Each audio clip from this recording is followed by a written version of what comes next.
There isn't a screening test for many gynecologic cancers, so it's especially important to know what to watch for.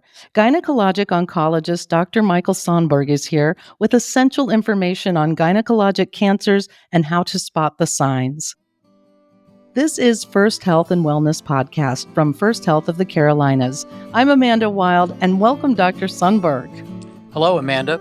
What are the most common types of gynecologic cancers that you see? So the three most common that we see are endometrial cancers, cancer of the lining of the uterus, which is probably the most common gynecologic cancers in the United States. About 3% of women in the United States will be diagnosed with this, and it's the most common cancer that affects women that's gynecologic based. The second I'd like to talk about is ovarian cancer. It's the most common cause of death for gynecologic cancers. And you brought up a good point. This is one cancer we don't have any screening tests for. In the United States, about 1.3% of women will be diagnosed this every year. There's about 19,710 new cases per year in the United States, and 13,270 women will die from this cancer. And again, that really leads to our absence of any screening tests or being able to determine the risk factors for these patients. And the third most common cancer in the United States would be cervical cancer. Now, this is a feel-good story because we have ways of detecting this early. This is the one test we do have screening for, and that's your Pap test. That simple Pap test has probably saved more women's lives than any doctors in the history of medicine. And we know now that 99.7% is attributed to the human papillomavirus. Right. And luckily for us, we have a vaccine for this virus. It should be given between the ages of 11 and up to 42. It's a preventative vaccine. It's very, very effective. If you go to most countries that are resource short or deprived, meaning that they can't afford doing screening tests like Pap smears, it's the number one cause of cancer death for women in areas such as Sub-Saharan Africa, South America, Asia. But in the United States, it's a success story. But again, we see about 13,960 new cases per year and about 4,310 deaths. And what's sad is about most of those deaths could be prevented. If we vaccinated the entire world, just like with smallpox, we could reduce it by, if we get 70% of the world vaccinated, or even in the United States, we could reduce it by 344,000 deaths or new diagnosis. So that's one of the feel-good stories about screening. So cervical cancer is a good example of catching cancer early so that you don't get the worst outcome. For the other cancers, what are the symptoms that come with those types of cancers? What should we watch for? Right. Again, cervical cancer, there are no symptoms, right, except that the Pap test is allowing us to catch things early before it becomes cancers. Now, endometrial cancer, which is the most common gynecologic cancer in the United States, is usually characterized by some abnormal bleeding. And that's good because women are pretty smart. They will go see their doctors as opposed to men like me will wait like 2 months to go see a doctor. So if you have a postmenopausal patient, a woman over 50, has any sort of bleeding, and it could be spotting, it could be heavy periods, but the quantity and quality of the bleeding has no correlation whether there's a presence of a cancer. So they should be seen by their primary care doc or provider and eventually be seen by a woman's healthcare specialist. And usually we can do very simple things like in the office, which is an endometrial biopsy that can either pick up a precancerous stage or cancer. And the most common reason for this type of cancer is usually being overweight. And the average age that we'll see women is between 60 and 70. And when you're overweight and you're postmenopausal, and then your ovaries aren't making progesterone because they're not ovulating because you're postmenopausal, you're seeing all this extra estrogen that adipose tissue will convert steroids in your body. So those women are at risk. Younger women could be at risk. There's a diagnosis called polycystic ovarian syndrome, which is characterized in young women who don't ovulate. They may only have 1 or 2 periods a year, but they have very high exposures to estrogen, which can cause them to have endometrial cancer or a precancerous change, premenopausal. And then there's about 10 to 20% of patients may be at risk with something called Lynch syndrome, which is usually associated with colon cancer. But for women, the actual organ that's most at risk is the uterus. So Lynch syndrome is characterized by multiple members and many generations of the family having colon cancer ovarian cancer or uterine cancer, and those patients would be at high risk.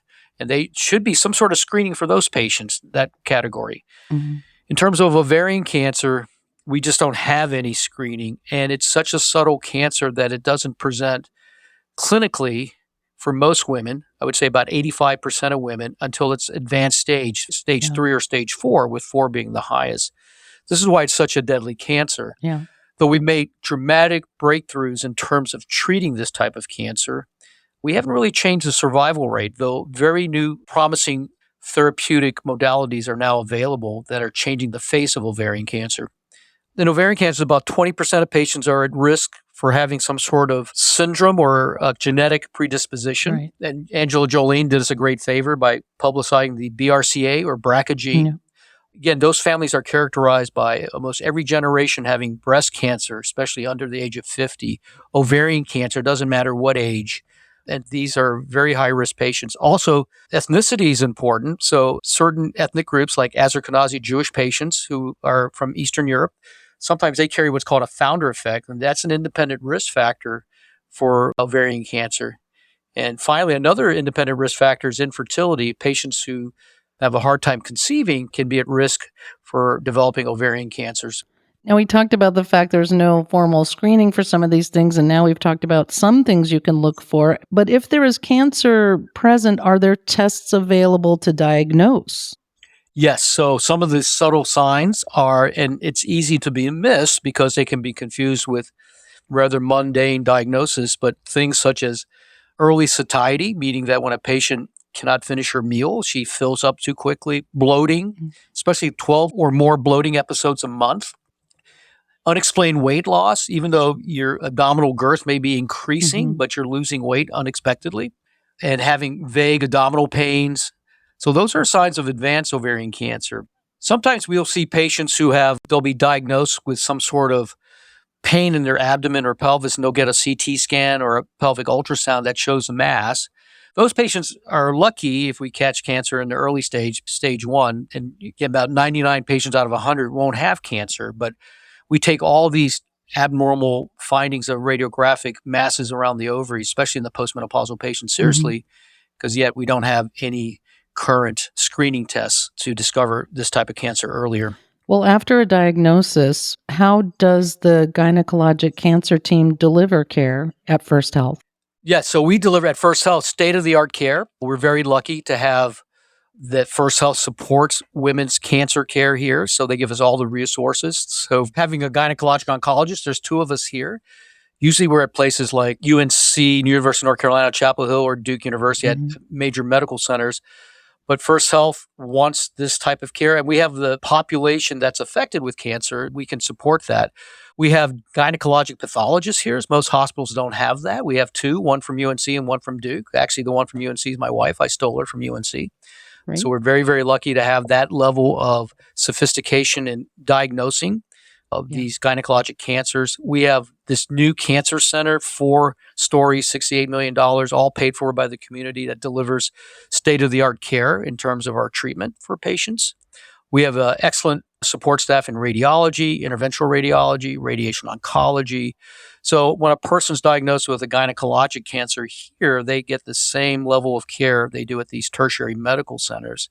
And a real shout out for clinical trials. We have a very vibrant clinical trial section here where we're able to enroll patients into clinical trials. We can do that rapidly. There's a lot of bureaucracy with clinical trials in major medical centers, but we can get clinical trials rolling in about 2 months when we find a study that's very applicable for a certain cancer. And we've been recognized throughout the country and the world as FirstHealth for being able to enroll these patients. So we deliver the whole shebang here. And all in a very hopeful way, very positive. And you mentioned state-of-the-art care. Looking toward the future, I mean, what is the outlook for gynecologic cancers? And technology is having a huge impact on progressing many areas of medicine. So how is technology changing this field? And can you give sort of an idea of what you think it may look like in the next 5 or 10 years? Yeah, we're making dramatic impacts. One tangible impact of that is that we do very advanced robotic surgery here now. Where in the past, where you had a gynecologic cancer, you would have surgery, you'd be in the hospital for 10 days, take about 6 weeks to recover. Now, with the advent of this minimally invasive, very sophisticated image-guided treatment with the robot, we can do the surgery where patients go home that day or the next morning, and they're recovered in several weeks, and we can deliver rapid treatment afterwards. So that's made a gigantic difference in my 10 years here.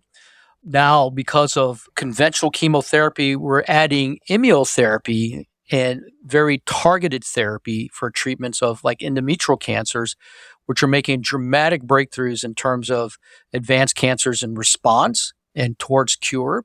So that's very exciting. And I think that's the key for cancers, where we're now getting targeted therapy when we're looking at cancers where we can see the individual differences. This is what personalized cancer care is all about.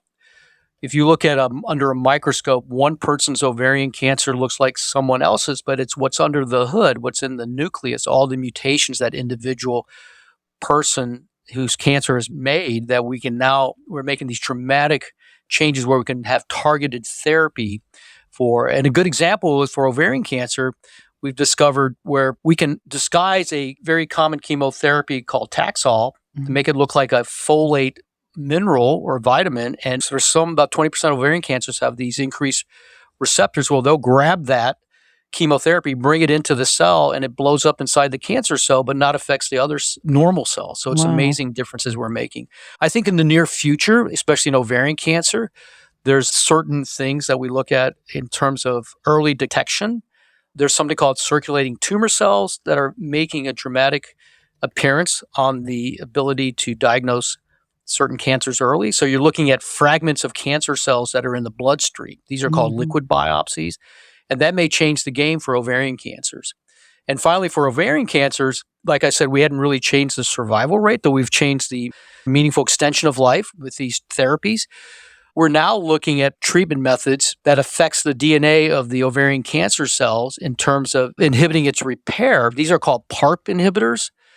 And so when patients are diagnosed with ovarian cancer, and then once they get their initial treatment with surgery and chemotherapy, these are oral medications we're giving patients, and we're seeing dramatic extension of life and maybe even cure that we haven't seen before. So it's exciting times when it's coming to treating these cancers. And cervical cancer, again, that vaccine is so important.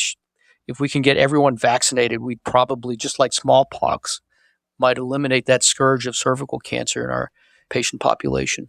That would be a really wonderful future. And with the minimally invasive therapies you're talking about, early detection, and also the personalized care where every cancer is different and you're able to see that more and more, it seems like those are going to make huge strides ahead in cancer care. Yes, and I think the other thing about it, and we at FirstHealth being up to speed or at the same level of these tertiary care centers, we have our supported staff of nurse navigation. So we have a nurse that's assigned to a particular cancer system, like gynecologic cancer, gastrointestinal cancers. And, cancer is a very complex thing when you're diagnosed with this. It really affects the entire family, it affects your finances, but having a nurse navigator who's my equal partner to help a patient navigate through the treatment options, all the issues with supportive care is so important. We're so lucky to have nurse navigators, and we have financial navigators here because cancer causes financial toxicities even with insurance. So FirstHealth is very altruistic in taking care. We deny no one care here. And having all the other social work, nutritionists, our infusion center, I've never, in 5 major medical centers where I've given chemotherapy, I've never seen a more caring group of nurses taking care of our patients when they're getting their chemotherapy. And I think the difference between us and the other major medical centers is that even though we're delivering this state-of-the-art care, we're very personalized. We have a very community-oriented aspect to our treatment. Our patients have access to us 24/7. I think that makes a big difference in knowing that when you get diagnosed with cancer, you feel like you've lost control. And I think we do a very good job of putting the patient back in charge of their health care and making them feel like they can have some control over their disease. That's right. Because as a cancer patient, you can control what you can. And you have some great resources, great support, a fantastic team that knows how to use their state-of-the-art facility. So it's really good hands you're putting yourself in with this team. I totally concur, 100%. Well, Dr. Sundborg, thank you so much for that insight into the future, as well as this education on gynecologic cancers. Thank you, Amanda. That was Dr. Michael Sundborg, gynecologic oncologist at FirstHealth of the Carolinas. To learn more about FirstHealth Cancer Care, visit firsthealth.org/cancer. If you found this podcast helpful, please share it on your social media and check out our podcast library for more topics of interest to you. I'm Amanda Wild. Thank you for listening to FirstHealth and Wellness Podcast, brought to you by FirstHealth of the Carolinas.